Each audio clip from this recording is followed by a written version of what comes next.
Hello, this is Rotenks for TCG here, and today I have for you a deck profile on set 6, Lianorn. So, why don't we just hop into it and start with the ride line. So, you start off your grade 3 Lianorn, pretty good card. You have two ability, CB1, draw 1, and call a card from hand or discard 1. So, pretty good. It is a once per turn though, so you can't just be like, okay, CB5, draw 5, call 5. No. You need to do that over 5 turns. And then also you have a second ability, which is just the generic Lianorn ability of, on attack, soul blast 1, discard 1, choose 3 of your back row, well, all your back row units boost it, and then if you boost 3 or more units, get an extra drive, and then enter battle, choose 2 rear guards and restand them that are in the back row. Since we got over for grade 3, let's go in the normal order now of grade 0. We aren't playing the Rowa grad line, so there's no point in me running the Rowa starter unless I really wanted to confuse people and be like, hey, I might be playing the Rowa starter. I might be playing Rowa grad line. I might be playing Rowa. Be careful. But no, instead we are just, playing the Childic Lianorn ride line with Gracia in the grade 1 slot.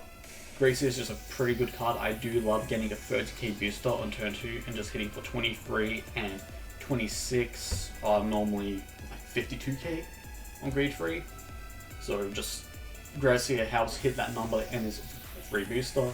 You do lose 1 soul off it, but I feel like losing 1 soul for a 30k booster instead of having a 5k token from Rowa is way better. And then second we have Rectina. So Rectina is just, when you ride Lianorn, soul blast 1, you get a grade 1 or less when you drop and call it. And she also has a rearguard ability, which you might use sometimes depending on what your drop is with the Anther, where if your back row has 3 or more rearguards, she gets boost. But, she's just very good for helping you get back some grade 1s you might discard for your ride deck, and help you just, get more value out of discard for ride. And also, it does eat into soul again, so after you do end up riding to Lianorn, you have 1 soul. But again, you have your persona rides, you have your BRs, and you have your crit effects that can help you get those soul easy. So not too much of an issue to get the soul. And now we'll just hop into the triggers first, as that's the easiest thing to explain. So 1 OT. Do I need to explain why you run the Stoke OT? I don't think I should be needing to, so just one of that. You run, or I run 2 of the vanilla heals, and then 2 of the crit heals. The reason why I run 2 of the crit counter heals is because I feel like there's a lot of decks in the meta right now which do get that crit by an additional effect. So just getting that 25k shield is a very nice value, and even if I don't fight a deck that gets crit, the 10k shield is normally very useful for either stopping a early rearguard poke, or just stopping a late game rearguard that isn't too powerful. So, you can never really go wrong with going for a 2-2 split of heals, I reckon. So yeah, that's the heals. Alright, and next you run 4 vanilla crits, pretty good. I forgot where I put my trial deck crits at, so I don't have the funny boy. So yeah, I'm sorry about that. Please don't bully me. And then next we have 4 of the effect crits. Easily like the most important trigger you need for this deck, because it goes to soul, and there are many times when I did not see my BR in time, so I have to call this down, boost it with the Vanguard, and just chuck into the soul later. Sure, if I do that, I miss out on a restanding booster for one of my rearguard swings, but that is not as much of an issue as not having a grade 3 turn next turn. So yeah, it's just, you have to sometimes give up that rearguard booster for having another turn, well, another play next turn without drawing into a persona ride. So yeah, it's unfortunate, but you do what you have to in this deck, because you need to be getting triple drives as much as possible. And next we run 3 draw triggers, the effect draws of course. You could also run the front trigger as well if you wanted to. I just don't run it, but it is not a bad choice either, because the front is still giving your entire front row 10k, while a normal trigger is giving your Vanguard and a rear guard a potential 10k. and they also get about the same amount of shield unless you draw another trigger with the draw trigger, in which case this is giving you an extra 5. But you mainly use the draw trigger just so you can see your additional grade 1s, all your grade 3s. You don't really run grade 2s in this deck. And then next, let's just hop into grade 3s. We'll go into grade 1s last as well. That's the main bread and butter of the deck. So, as I mentioned before, you have another 3 of the set 6 Lianorn in the main deck. No point in having the trial deck Lianorn in the main deck because she can only trigger the Persona Ride when she is being rode over by the set 6, not vice versa, which is a bit of a disappointment, but we can't have every deck just do what Vanguard needs to do, We can all just be Persona Riding with different grade 3s. And then next we have probably like the best grade 3 printed since like forever, bro. I love Clapping Dragon. So Clapping Dragon is just on place from hand to a front row rear guard, CB1 if you have 3 back row units, and then draw 1 and you get 10k power if your opponent's a grade 3 or greater. So it's just if 23k beat stick, that gets you your draw.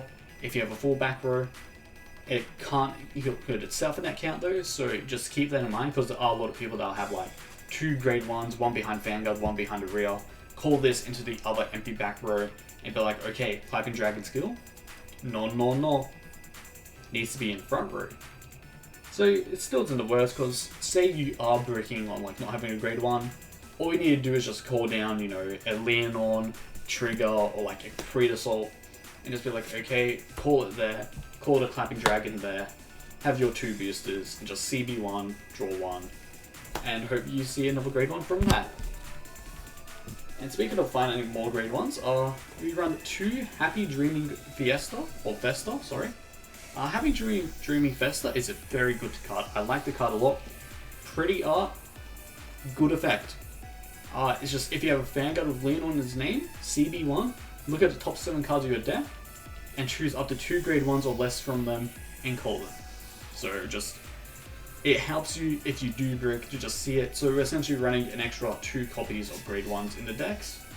Just CB1, and the odds of you missing is extremely low because you only have 1, 2, 3, 4, 5, 6, 7, 8, 12 non-grade 1s or less in the deck. So you should not be getting top 7s where you miss.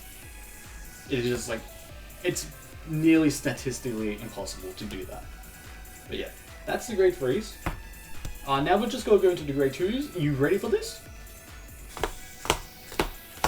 I love the ride deck. I don't need to play a good amount of grade 2s when I have a ride deck. So we run only 4 grade 2s, which is Crit Assault. Crit Assault is a bit of a risky card though, so after turn 4, if you don't have ways to get soul, Crit Assault just cannot attack.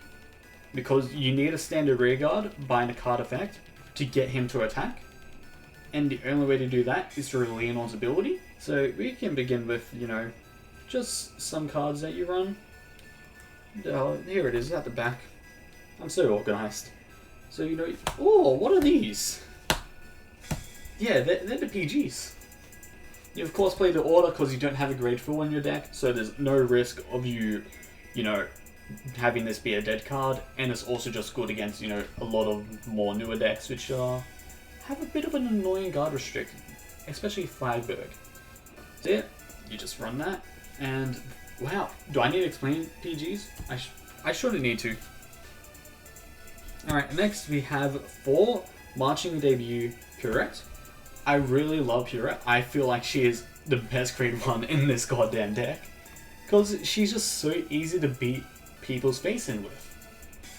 So she just has one simple build which is continuous during your turn. If you have 3 or more grade 1s or lowers, you get 5k power. So let me just draw a situation for you here. On which you have Purette. So I ride Rectina, move Gracia out. 23, 13, and 13. I love this. They're all 10k guards if you're going first.